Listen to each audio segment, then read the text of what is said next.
Hello. Hello. So this today's topic is project policy concepts. I will not be talking anything of policy terms, condition, anything. What are the concepts in project policy? Basic aspects of the project insurance.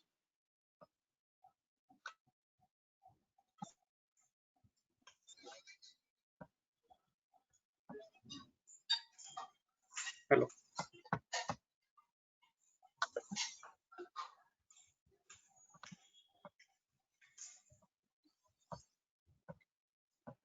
Now, what is project? Project is basically civil construction, plant and machinery erection. Some projects may involve both civil and plant machinery. Some projects are only structural works. So these during construction erection phase, the project policies are given. Now this is the just for understanding what are the activities at the project site.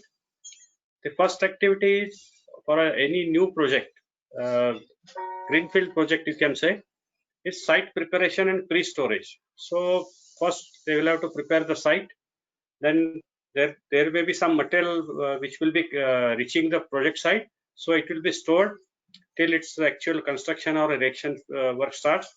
Then civil construction normally is at the start.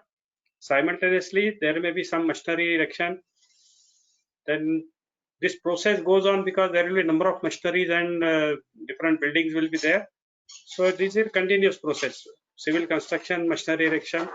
Once the machinery is erected, it will be tested. That is cold testing, called cold testing, without any load. That is called cold testing. And then testing under load conditions. So and after all the machineries are erected, there will be maintenance period. So once the testing is over, that is called a provisional takeover. So it is not 100% handed over, it is a provisional takeover. The final takeover is only after the maintenance period is over. So during this period, various parties are involved, and maybe insurance company will do inspection during this project phases as per their norms.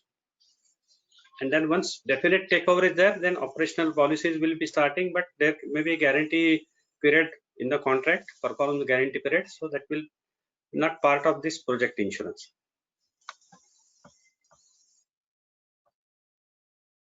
Now first we have to understand what types of contracts are there. This will decide upon the various aspects in our, as far as the surveyor, whatever claims are aspect. So these types of contract will decide, have some impact on the assessment of the loss. First is turnkey contract. A turnkey contract, as the name says, turnkey. So you have to just turn the key to start the operational phase of the project. So everything is the contractor or suppliers, they are responsible till the everything is ready. There may be some contracts for projects which are supply only. So they will buy material from the different companies. So those are supply contracts. Some machinery may be like that, or some material supply will be like that. Then there may be some contract only for the erection work or construction work. There may be some contract supply plus erection. There may be another type of contract where only labor will be provided. Then there may be some contract where labor and material will be provided by the contractor. Then there may be partly material supplied, partly labor, balance will be given by the principal. And then engineering and project consultant. This may be different contract. You will be overall supervising the project phase things.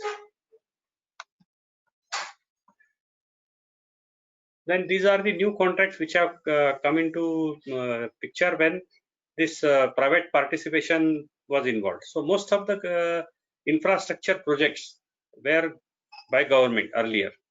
When they started introducing private parties also, then these types of contract came. That is, first is build, own, operate. The contractor will build, he will own for a certain period, he will operate it. So even operational phase, he will be the owner. Second is boot contract, that is build, own for a particular period, operate for a particular period, and then after that period is over, transfer to the government. So mostly this period used to be 10 years or 15 years. Then build, lease, transfer. So build, project is built, then ownership is transferred to the principal, and then he will again lease it to the contractor for a particular period of time for operation, and then after that it will be again transferred. Then rehabilitate, operate, transfer. So this is a existing project.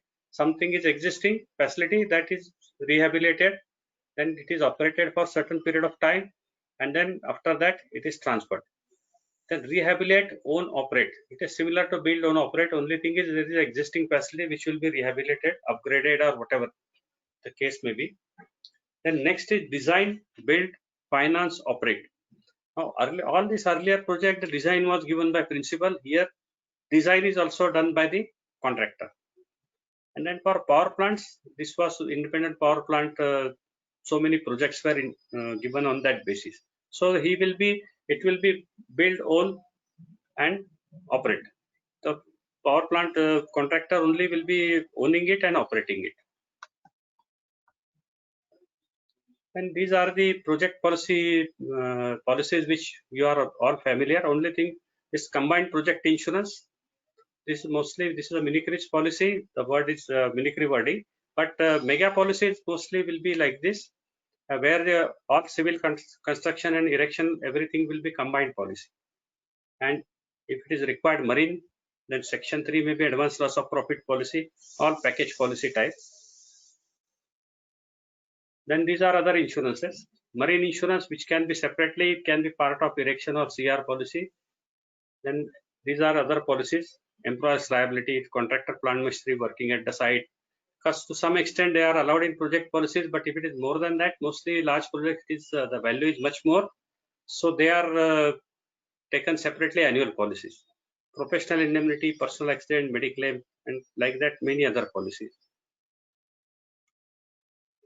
Then civil construction. What is the civil construction? It is a creation of infrastructure like roads, bridges, railways, dams, residential or commercial buildings, airports, tunnels, water reservoirs, etc. Then there can be structural work construction like towers for telecommunication, electrical transmission, and all that. Then plant and machinery can be individual plant and machinery or an entire project. So example, some names I have given here. Individual machine names. It can be entire project. The basic concept of this project policy insurance is, as the name suggests, the basis of insurance is all risk. Although the policy name has this all risk word, doesn't mean that every risk is insured. You have to go to the exclusions and then basis the basic preamble of the policy, which says that which kind of loss events are insured. To understand this policy, that is most important, both the things, preamble of the policy or operating clause of the policy and exclusions. The policy is issued as per the standard wordings of TSE and endorsement for certain contingencies allowed. So the policy wording even today after de-tariff of 13 years, still it is the wording policy clause is standard as per the decided by the TSE. Now these are the certain important aspects of project. The policy period, normal other policies are, most of the policies are annual policies, but here the actual construction or erection period can be 1 day to few years. So each policy will have its own period depending on what is being constructed. So however, the policies given are ER policy minimum period is 2 months. Even if 1 day construction erection is there, the period given is minimum 2 months. And for CR policy, it is 3 months minimum. The concept for that 2 months is the activities involved are storage and erection is one activity and testing is another activity. So for that, there has to be some basis for minimum. So it cannot be per day rate. So it is basis considered by is 1 month, monthly basis. So 1 month erection, storage erection, 1 month testing. That is the concept for erection knowledge policy. For CR, the CR policy as its tariff, if you see that 50%, more than 50% is civil work. So it means that balance can be machinery. So considering that this 1 month more is added for civil work, so 3 months is the minimum period which is considered for CR policy. So a machine which can be installed and tested in 1 day, just you have to bring the machine, nut bolt, do electrical connection, start operating. So it can be 1 day minimum. And entire project, a long project like power plant and all that, it can be much more. It can be 5 years, 6 years, like that. But the present treaty terms restrict policy period, including maintenance period, to 84 months. There are exceptions to this, but then the concerned insurance company has to approach reinsurer for the giving more than 84 months. In that 84 months again, the maintenance period is maximum 2 years. That is 24 months. So 60 month, 5 years policy period, 2 years maintenance period. This is the standard maximum policy period which is presently given by most of the insurers. Some exceptions may be there. Then policy provides for when the insurance can be taken as also when it ends. The policy period provision under the policy says that when this insurance is supposed to be taken and when it ends. Then next is testing is involved in plant and machinery. So testing period generally is taken 1 month. But there are some plants like power plant or some fertilizer plant or chemical plant where the more than 1 month testing period is taken. Mostly 3 months up to 3 months. Some projects the insured may ask for more testing period. Insurance companies are giving also, but 1 to 3 months is a normal thing which can be very much there for testing period.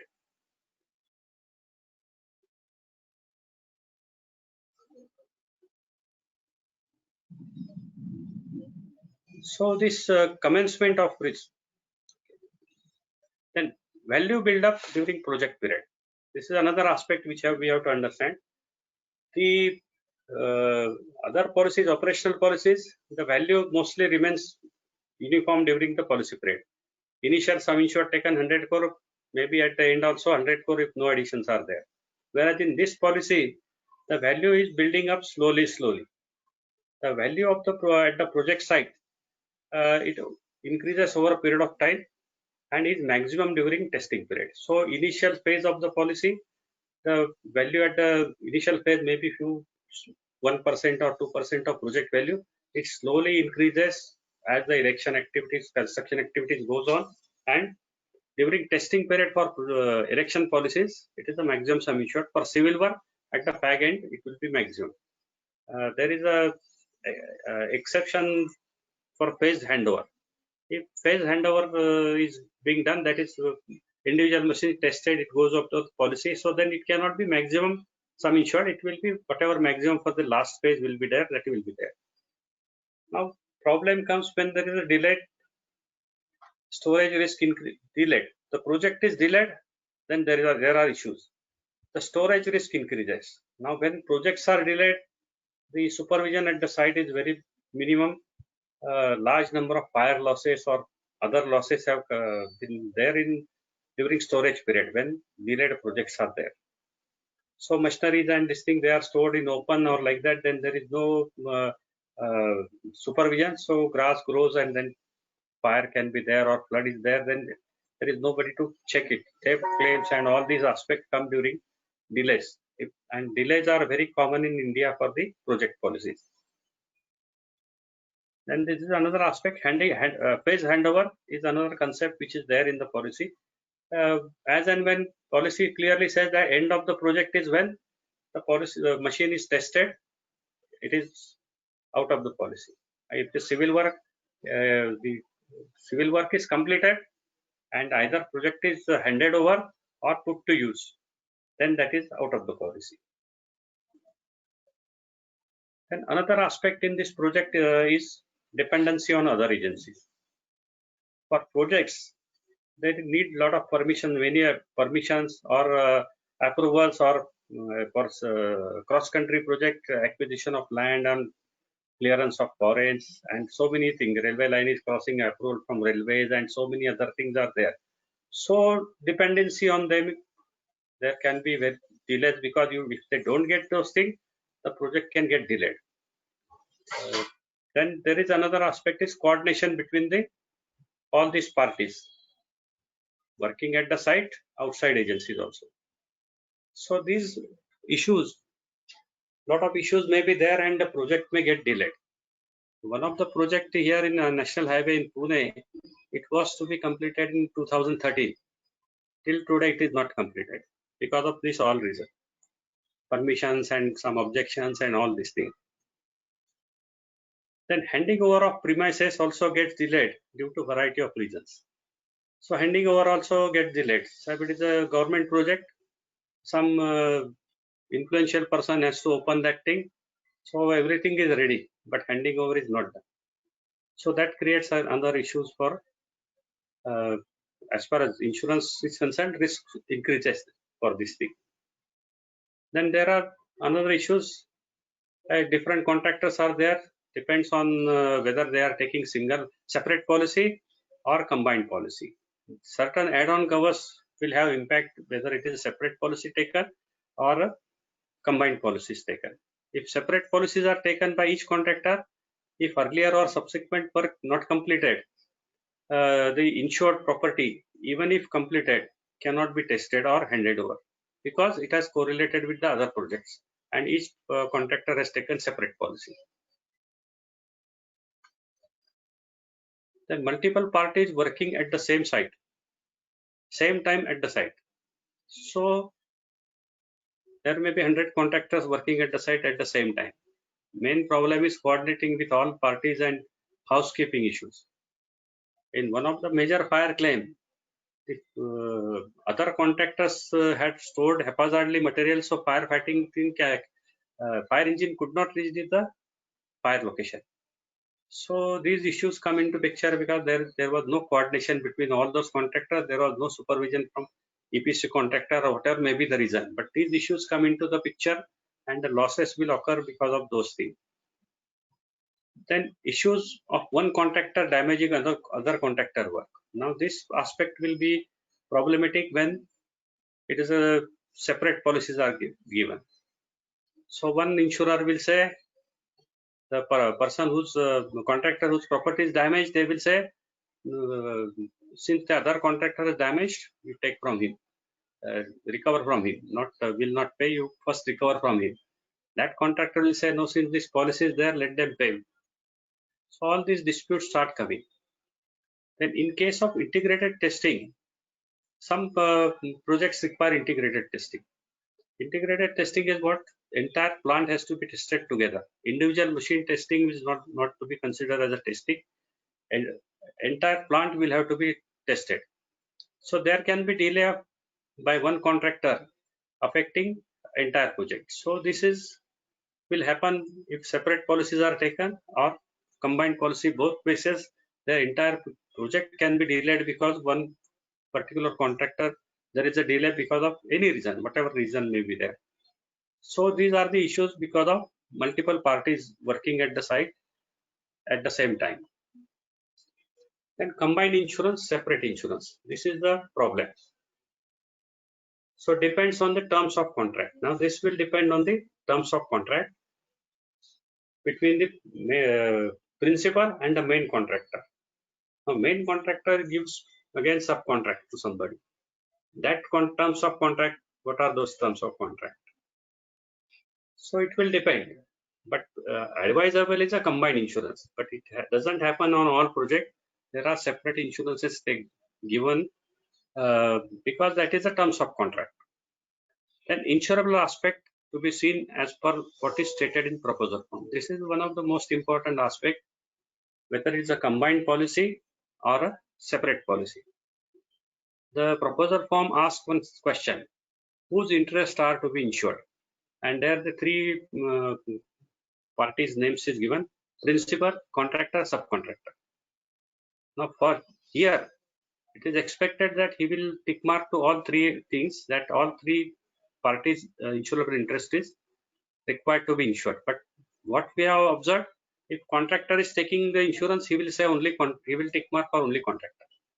He will not tick mark for the principal or subcontractor. If subcontractor is taking the insurance, he will tick mark for only subcontractor.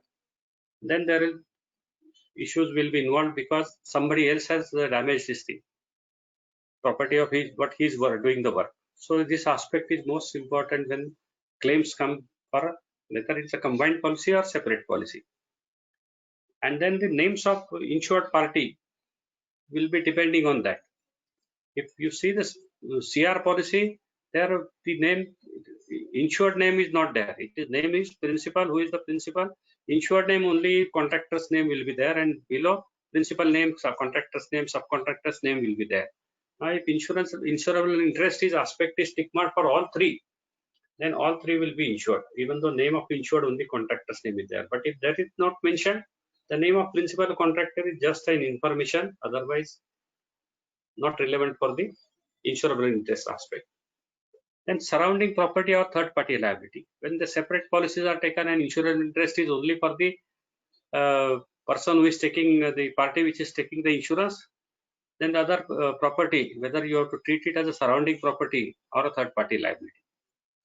This is the aspect, because principal is common in all, may be common in all the policies. So whether it is to be considered as surrounding property or third party liability, this aspect will be has to be considered. Then claims to be paid to him, which insured party. That is another aspect which is important, because the policy, if it is in the joint name, claim is to be paid to which party. As a surveyor, we are not concerned, but that is also important aspect that insurance company will take care of that.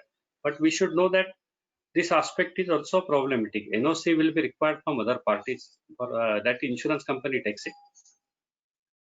Then cross-country locations have its own problem. So offsite storage risk. A cross-country project, they cannot store the material or so many activities actually at the site. So they will have the storage material stored along the cross-country distances. Maybe 3-4 storage locations will be there. Nearest from there, they will take the material for construction at the site, or there may be some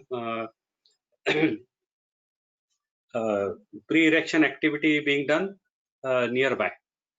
So those locations need to be insured in the policy. Otherwise, losses at that location may not be covered. There is a provision to cover offsite storage risk, but that offsite storage risk, then value has to be given. But so many people take it, so many don't take it. They think that this is, since it is related to project, it will be covered. So protecting such typing error, protecting the erected or constructed property. Since it is a cross-country project, you can't have a compound wall along the cross-country thing. So the erected or constructed property remains unattended. How they are going to protect that property? That is the issue. So in transmission line project, theft claims are there because of this reason. You can't have continuous 24 hours somebody moving around all entire length of the project. So difficult to protect it. So I have seen one insurance company attaching one endorsement to the transmission line project that a low charge, low voltage should be passed to the transmission line. But then the problem comes, if you are putting it under load condition, that means testing has started. So that is another issue. So if some such endorsement is there, then if I am surveyor, I will say that when this line is already, you have started loading it, from that day 1 month is the testing period you should have completed. It is not completed. After 1 month, I may not pay any, I may not recommend any loss in that case. Then compliance of firefighting facility condition. A firefighting facility condition, how you can comply for a cross-country project, but that is endorsement is attached by default. So invariably on such project, if there is a fire claim, there will be saying that this warranty is breached. Then purchases on different terms. So what, it is not necessary that all machineries or all the material required for the project is purchased on the same terms. So large number of machinery involved and the purchase terms may not be uniform for all. So what is the value insured? Requirement is landed cost, but invoice values will be different and depends on purchase terms. That is, for purchase terms, what here I am referring is the Incoterms. So Incoterms will give the what value is there in the invoice cost.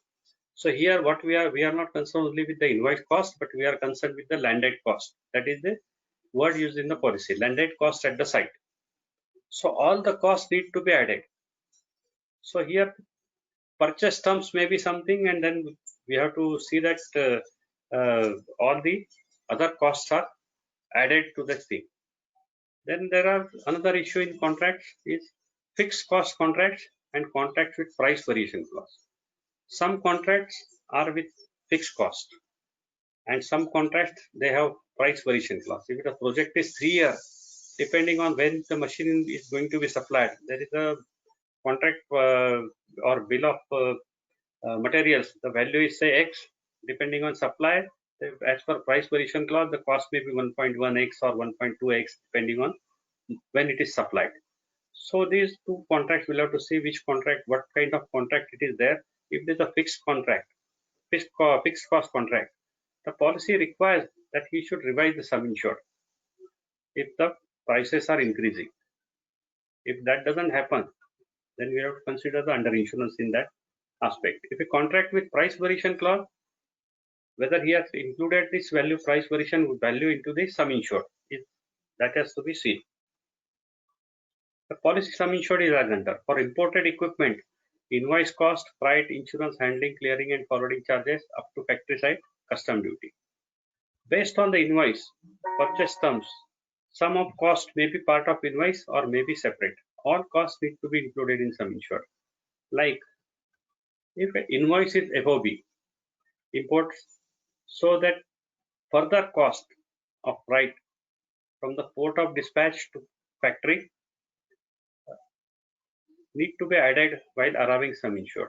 Then if invoice is CI port of discharge, further freight from port of up to factory has to be added.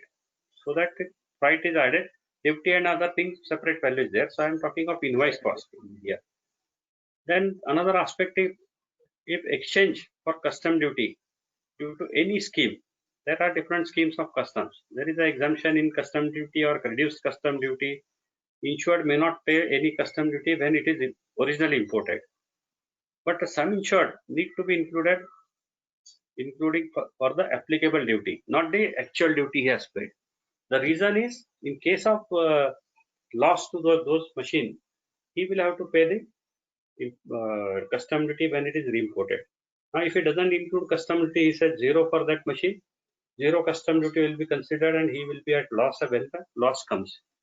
He will not get the custom duty aspect portion of the value which he may incur for the replacement. And for indigenous items, sum insured is invoice cost including insurance, handling, clearing and transport up to the factory site and freight. These are the two headings only. So if invoice is X works, that is X work of supply. The insurance, although this invoice cost including freight, then he has to add those value when giving this invoice cost for that sum insured. All these costs will have to be added. If invoice is for door delivery up to that is up to the site, then all costs may be included. Only freight may be also included that he has to bifurcate like that. Some activity at other than project site.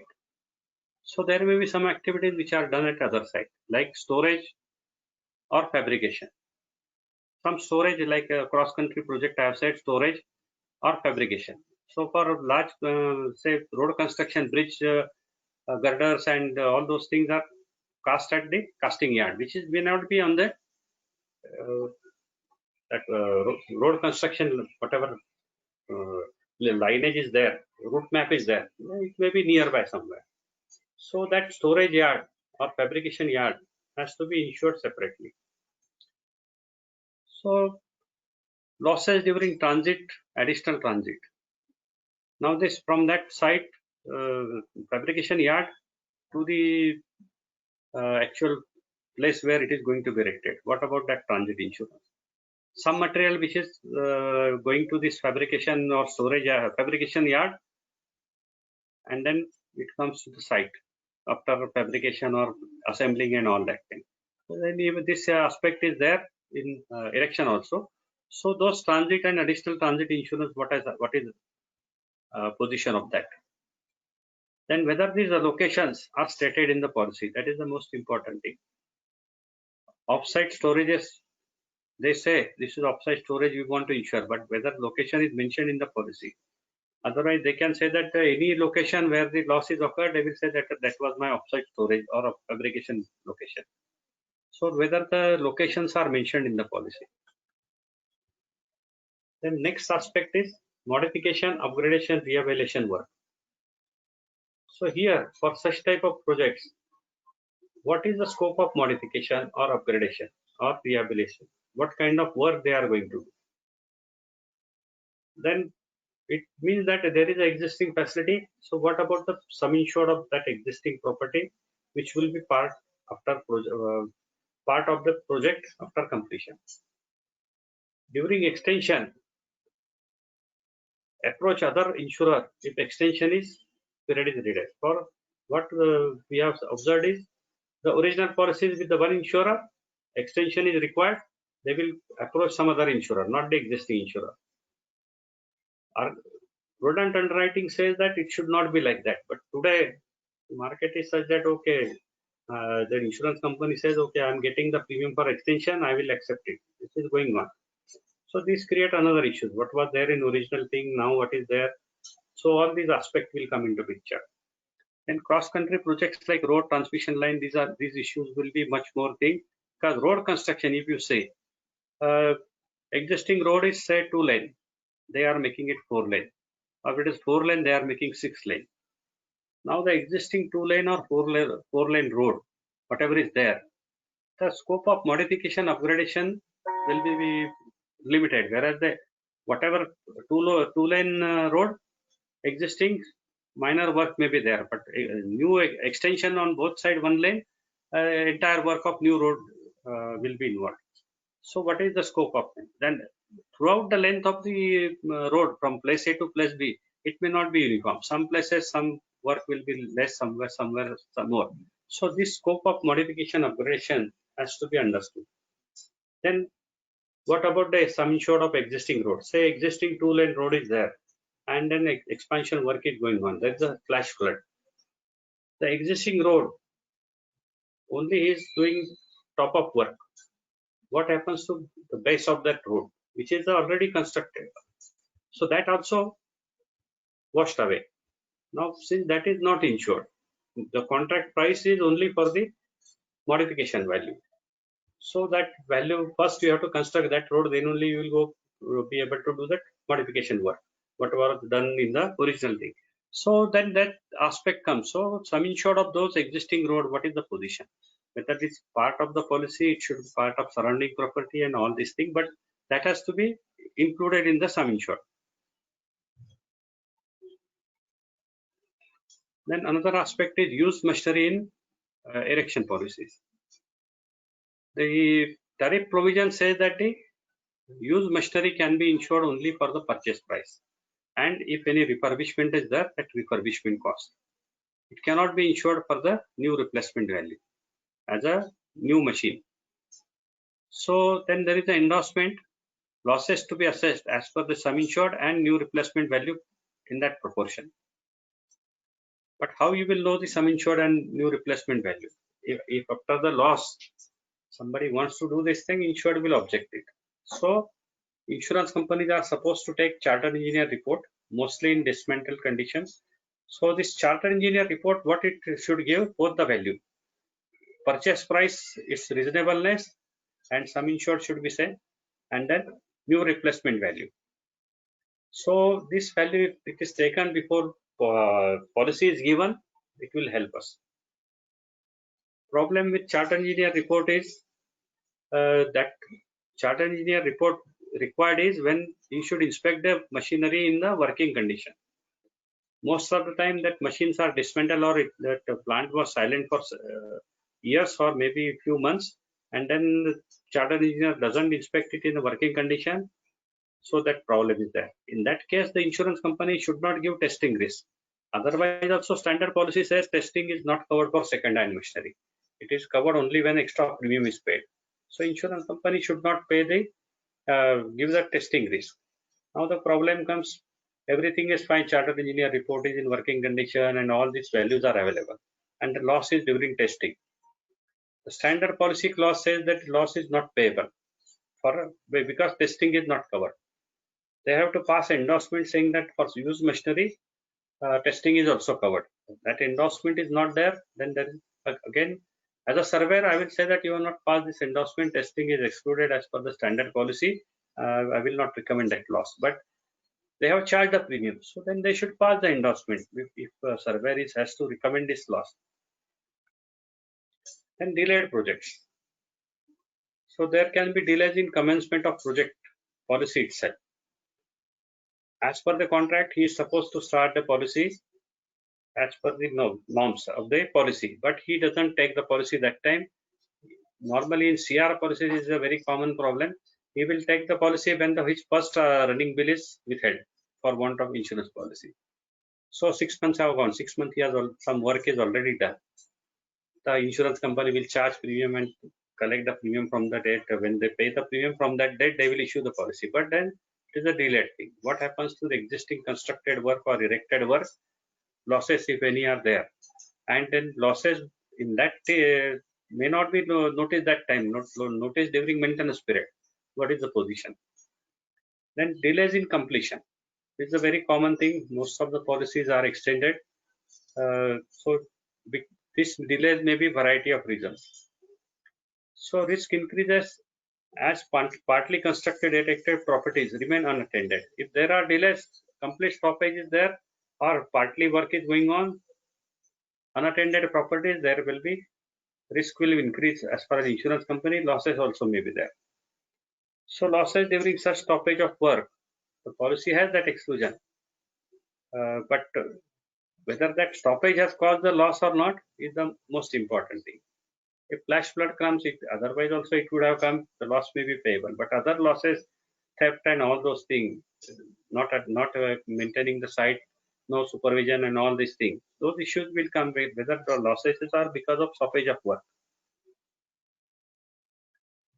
Then during extension, approach other insurer if extension of period needed. That I will already explain to you. Prudent underwriting extension has to be with the same insurer. Now it is breached. Other underwriters issue policy. I can give you one example of such thing. As a underwriter, I had this problem. One proposal came from one broker for a extension of road construction project. That original policy was 5 years, and the project was not completed in 5 years, so extension was required for some 2 years or so. So I asked him, that broker, who was the insurer? He said, forget about that. Okay, don't tell me the name of insurer. You give me claim ratio. He said, okay, I will come the claim ratio, and I told him, what is the quote of that present insurer? He said his quote is, he told me the amount. Then I said my quote is also same thing.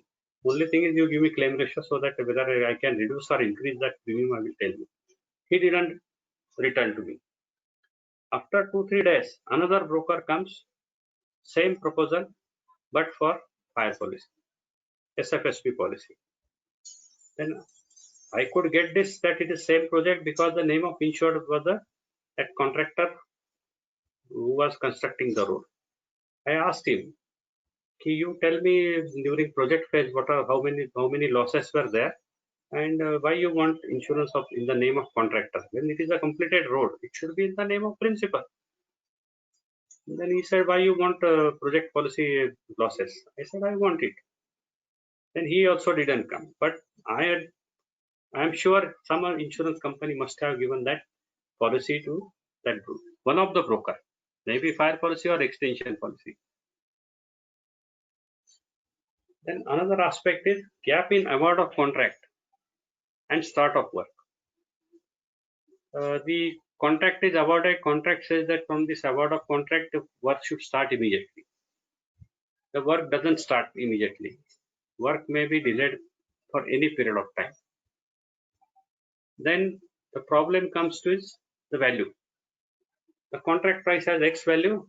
The project is delayed for 2 years. After 2 years, the work starts. The contractor may not be agreeing to do the work in the same value. There may be some increase in the value. That may be additional contract, some amendment in the contract, but he doesn't inform. He insures only for the original contract value. So this is in one of the inspection for extension of the project. This I noticed. The contract was awarded in 2016. The work started in 2019, 3 years after the work award of contract. And then 6-month policy was there, but because of this lockdown, he could not complete it. So he wanted some 3 months extension. Now, I saw that in 2016 value only he has taken the insurance. So that there will be heavy under insurance because 3 years period the value must have increased. He must also have revised the contract value, but he has not insured for that revised value. It's a very common problem. Then in project, if delays in commencement of work after award of contract, values in contract will change and sum insured needs to be revised. Whether it is so, only when the claim is there, if we ask for the contract copy and all these things, we can know this thing. Otherwise, what is normally allow at the bill of materials rates and forget. But that is not the correct approach, but the insurance company accepts it, so people are doing like that. Then sometimes the scope of work also change. So many contracts, it is noticed that beside the value, the scope of work has changed. The scope of work can change the value upward or downward, but scope of work also has changed. In one of the erection project, ER policy projects, the original work was for some number of items. It was revised, reduced, and the balance work was given to some other contractor. So that is the another scope of work has changed. Even for delays after work commencement, these points are valid. So work is commenced, but the contract scope of contract can change. The other aspects also will change whether they are taking effect into the policy. Then contract value versus sum insured. If you go to CR policy, the values given are contract price, material supplied by principal, unlike that. But if you go to sum insured for CR policy, it is completely erected value. Now the contract value may have so many other aspects included. Now either those has to be removed from that contract price and balance value only has to be given, but then so many times that entire value is insured as a contract price because that is a contract price. So contract price we have to understand in relation to the sum insured. So some cost is design, one of the cost is design cost, which may be part of the contract price, need not be insured. There may be so many other costs, pre-operative expenses, or in civil contracts particularly the cost of shuttering and like that small material which is maybe 100% apportioned to the project or part of the thing. So those value shuttering and all these, they can be insured, but there is separate head for that, not as a contract price. Maybe part of the contract price between insured and principal. But policy, when it says that sum insured has to be completely erected value, the shuttering material doesn't form part of the completely erected value. It may be contract price, value is the contract price. So those aspect has to be seen, whether it is covered or not covered. And in CR policy, cost of temporary roads or temporary bridges. So you have to construct a bridge. There is a river, so you have to take material. So you will construct a temporary bridge, or there may be temporary access road. Diversion of traffic, you may construct temporary road.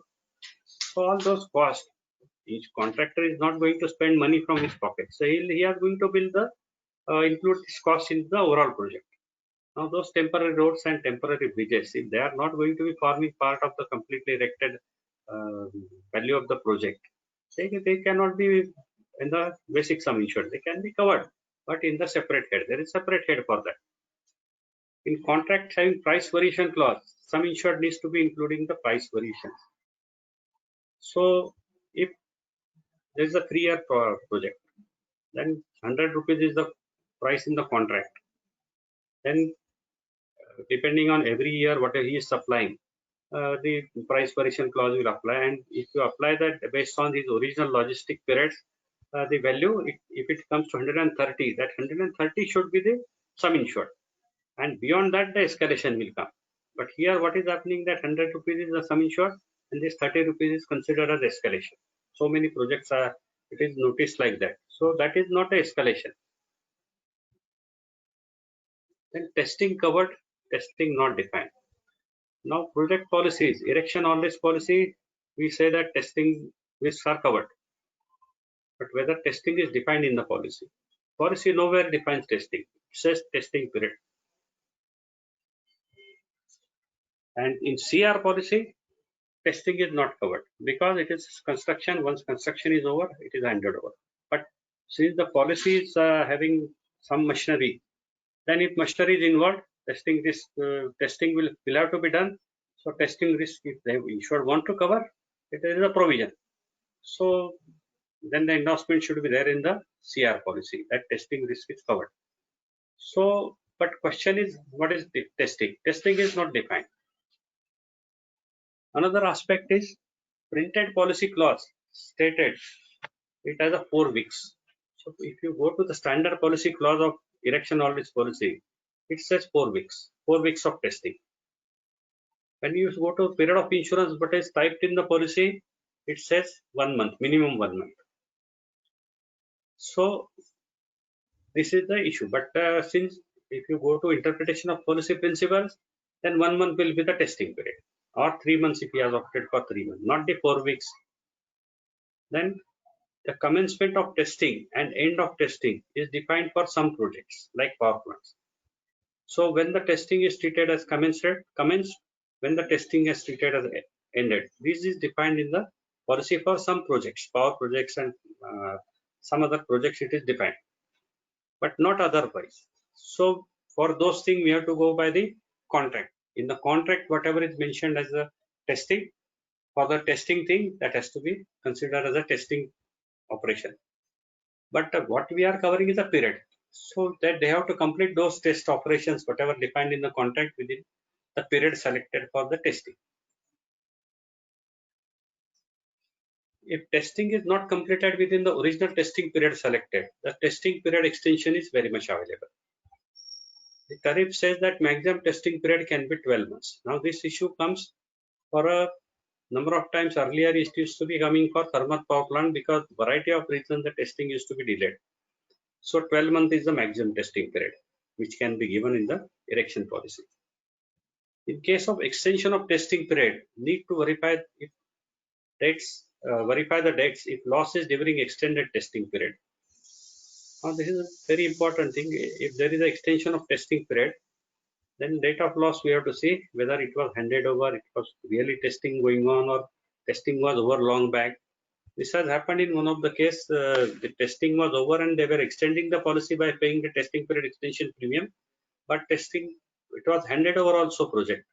Why they were extending was not known. The loss occurred after the handing over, and it was a major loss, but that was rejected because of this. Surveyor was prompt and he had taken these dates and given in his report properly. Then testing can be individual machine wise or integrated. So you can test the machine individually, start operating it. So in that case, that machine will be out of erection policy. If it is integrated testing, they may test individual machine only without load, and then combined testing will be there. But in power plant, that is allowed because they have defined the testing start of testing, and boiler feed pump, suppose they will operate it with the load, but then it will not be considered as testing.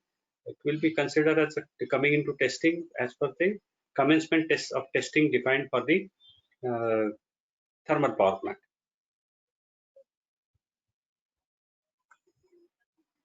Then commencement of policy and end of policy. This is another aspect you should understand. Commencement of policy. The policy is having this word, any date specified in the policy schedule. Time after unloading of first consignment at site. So these two dates are mentioned, whichever is the earlier date. So if unloading of the first consignment at site is earlier, the policy should have started from that date. If it is not started, then date specified in the policy schedule, because 64OB comes into picture. This date is any date specified in the policy, that is policy period starts date from this date, whatever is there from this particular date. So that date will be the date. But normally it should start from the first consignment at site, unloading of first consignment.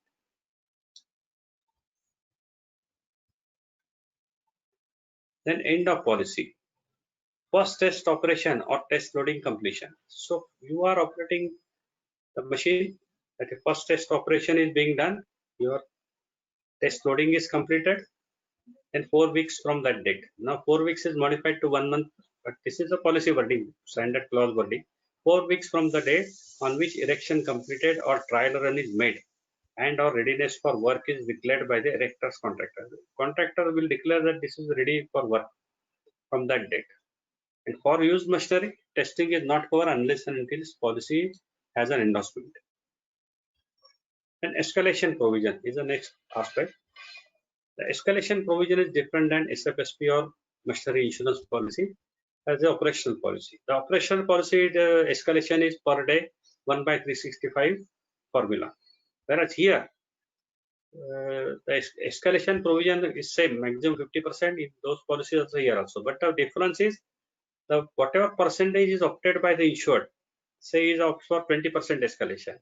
That 20% in full is available from the day one of the policy. That is the basic difference. The loss occurs on the first day of the policy, still the 20% escalation, whatever he has opted is available. Till last day also 20%. So throughout the policy period, that whatever escalation percentage opted is available. Then another is transit marine risk, also escalation is available. Then another next aspect is installment facility and delays in payment of installment period. As you must have seen that policy is having a installment facility if policy periods are more than 12 months.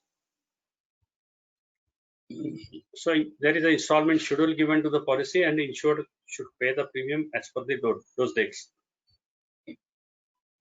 This provision is as per the insurance rules 5911, and this is available besides project policy, some other policies also. Now PSU insurers are following some norms in arriving the installment premium. So these are the norms. Policy period 13 months or more, that is the basic condition. Gap period between two installment is 3 months minimum. So not less than 3 months installment can be given. Minimum period between two installment is 3 months. Last installment has to be collected 6 months prior to the expiry of policy. That means 13-month policy period is there. The last installment should be collected before 7 months. And first installment has to be more by 5% of total premium as compared to other installments. Now this is a PSU insurers are following. Private insurers may not follow this thing, they may follow something different. Now what happens if there is a delay in premium payment on policy coverage continuity? Now suppose first installment was collected on 1st January and then next was due on 1st April. Now he doesn't pay installment on 1st April. He pays on the 10th April or maybe 30th May, 2 months gap. What happens during this gap period? The policy in 64 will be not complied, so policy is not valid during this gap period. But how do you know that the loss is not during gap period? The loss will be reported subsequently. So policy needs to be endorsed for such eventuality. What happens? This is what we are saying is the policy is not valid, but policy, whether standard policy is modified for that, because policy says from this date to this date, entire period is a coverage for period of insurance. If there is no premium payment, the gap period is there and there is no cover available. It should be endorsed in the policy. So New India is attaching endorsement if installments are delayed. This installment endorsement is having certain clauses. and that clauses are clear of what happens to the coverage. These are the fees. Insurers not liable for any loss, damage during gap period. This is clearly mentioned in that endorsement. If delay in premium payment. If loss is reported under policy, so this is delay. Another eventuality, there is a loss reported. The amount of loss is more than the installment premium collected. Insured to pay balance premium so that amount of premium collected is more than the loss amount. In case of major loss, entire balance premium will have to be paid immediately. So, suppose the policy premium is 10 lakhs and he has paid 2 installments, say total about 5 lakhs, and there is a loss. Till the means between the period between that installment paid and the next installment due, there is a loss. That loss is of 20 lakhs. Now what happens? Balance premium 10 lakhs is the total premium, 5 lakhs he has still paid. Balance 5 lakhs will not have to be paid as per the dates in the installment schedule. He has to pay entire premium immediately. Suppose there is a loss of 6 lakhs only. So then 1 lakh has to be paid immediately, not as on the date of next installment due. So this is the endorsement, but this endorsement may not be there in other insurance policy. Then even though the policy is not valid, as a surveyor, if I am there, I will say that you are not passed any endorsement for that gap period. There is no loss. Loss is not payable. As for me as a surveyor, you are giving this policy. This period is there. This loss is during this period. So this issue will come. So thank you.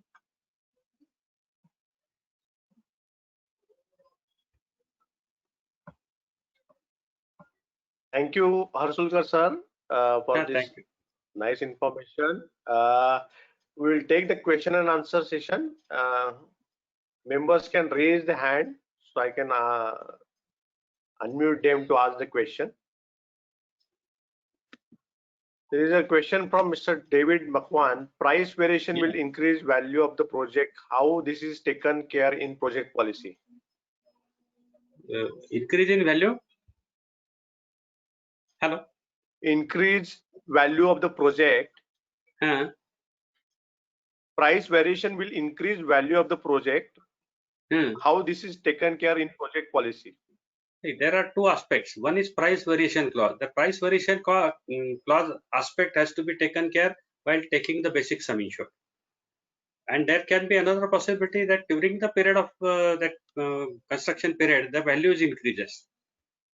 So this value increase, there is a provision in the policy that sum insured can be increased. So he has to supposed to increase the sum insured by payment of additional premium. That provision is there in the policy. Right. Mr. Gadam Ram Reddy, you are unmute. You can ask the question. Next question.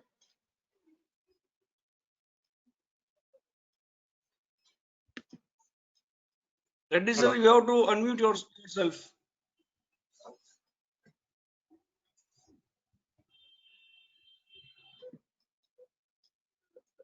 Mr. Bharat Shah. Hello. Hello. Yes. Yes, Mr. Bharat Shah.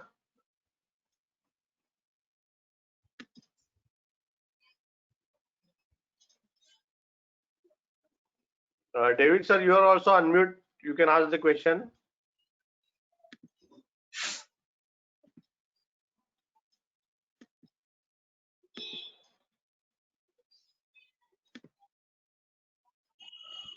David sir.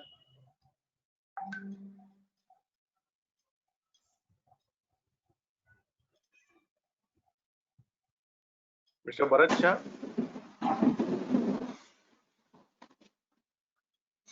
Yes, Mr. Devella Satya Pawan Kumar ji, you can ask your question. Please, sir. Sir, there is a bridge construction on the river. Hello? Yeah. There is a bridge construction on the river. Yeah. Insured construct a copper dam for stopping the water. Yeah. The copper dam is damaged due to floods. It is covered under the policy, sir. Actually, that No, is it a can temporary be- work only. No, it can be covered, provided they have insured it. No. Actually, in the tender document and other BOQ and all, nowhere mentioned about the That is copper what dam. I told you. That is what I told you. Contract work, scope of work, and insurance requirement. So those things.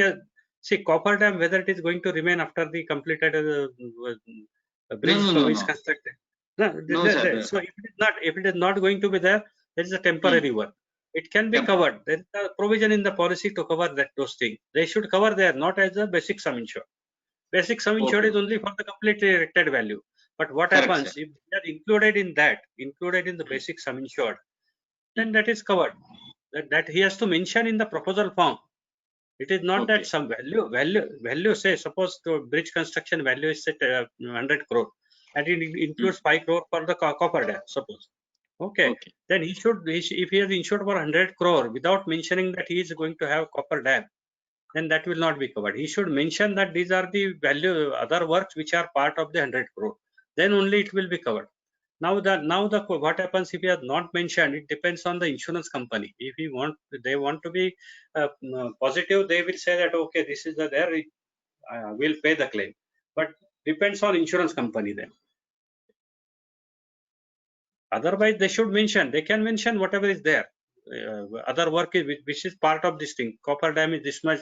There may be some shuttering material, piling material, and all those things, piles and all these things. All these things he should mention. This is the cost which is included in 100 crore. Okay. Then it can be covered. Otherwise, if it is not mentioned, then insurance company will decide whether it should be paid or not paid. Okay, sir. Thank you, sir. Yeah, welcome.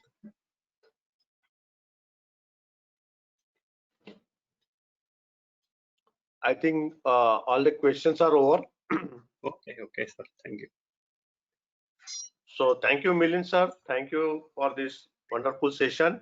Thank you all the participants.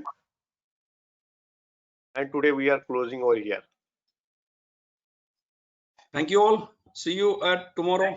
Tomorrow is our 50th webinar. So please join us. Thank you very much. Thank you, Milind sir. Thank you.